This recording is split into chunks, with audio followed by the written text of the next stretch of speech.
इस साल 251 लड़कियों का विवाह करवा रहे हो। तो किसी ने हमसे कहा कि महाराज जी की बहन की जब शादी हुई बड़ी गरीबी में हुई, उसके दुख में वो कर रहे थे, क्यों 251 कन्याओं की शादी करवा रहे हो आप? साल भर हम कमाई करके, कथा करके, दक्षिणा चढ़ोतरी लेकर बेटियों के विवाह में अगर खर्च करते हैं तो इसके पीछे क्या हो सकता है? वही हम दुनिया को बताना चाह रहे हैं कि भारत के मंदिरों की दान पेटियों से आने वाली चढ़ोतरी से गरीबों की बेटियों का अगर घर बसाया जाने लगे, हिंदुओं के चढ़ावा से हिंदुओं की बेटियों का घर बसाया जाने लगे, तो इस देश की अराजकता मिटेगी, इस देश का छुआछूत का भेदभाव का एक सबसे बड़ा कलंक मिटेगा, इस देश का सबसे बड़ा तख्ता आध्यात्मिक और स्पिरिचुअल हो जाएगा।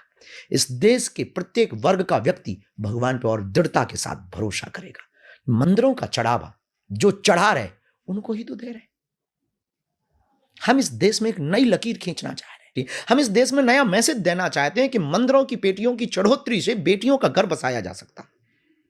हम ये मैसेज देना चाहते हैं। तो ये इसकी तैयारी कैसे करते हो? 251 लड़कियों के लिए दुल्हा ढूंढना 1 महीने का समय होता है, लगभग 3 महीने 2 महीने पहले तो फॉर्म जमा करते हैं, लोग आते हैं, फिर हमारी लगभग 160 लोगों की टीम है, पूरा क्षेत्र है। इसमें सबसे अनूठी बात है हमारे यहाँ कोई ये इन सब कामों को एम्प्लॉयड नहीं, त्योहार बना दिया। हाँ त्योहार, ये पूरे जिलों का 5 जिले के लोग लगते हैं, 5 जिले के मंडल बने। आपके आने के पहले एक वो मंडल आके जो राम राम करके मंडल हैं वो आएंगे, वो फार्म जमा करवाएंगे, फिर वो चेक करेंगे, वो पात्र अपात्र चयन करेंगे, मातृ पितृहीन कौन है, फिर उसके घर पे क्या नहीं है, फिर वो करती क्या है, फिर चयन करने के बाद फार्म पर फिर सील मोहर लगेगी, फिर कमेटी बताएगी। इसके बाद फिर उपहार खरीदने पूरी टीम 5 जिलों की जाएगी, उपहार खरीदेगी। डबल बेड है, सोफा है, LED टीवी है, ड्रेसिंग टेबल है, अलमारी है, सोने की नाक की कील, पायल, बिछिया, किचन सेट, गैस, चूल्हा, सिलेंडर, रामचरितमानस,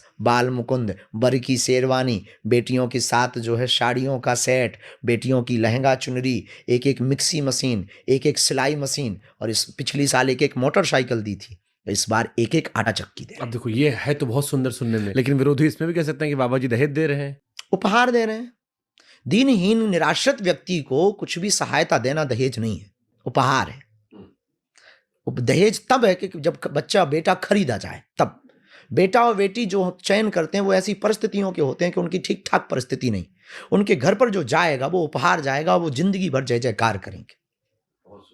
तो ये उपहार है, ना कि दहेज। दहेज उनको होता है कि जिनके पास हो बेटा बेटी का विक्रय किया जाए, वो दहेज है। उपहार देना कोई पाप नहीं है। इस देश में अगर इसको भी पाप माना जाएगा तो अमीरों की जितनी भी शादियां होती हैं उन पर रोक लगना चाहिए। सबसे ज्यादा दहेज उनकी शादियों में होता है।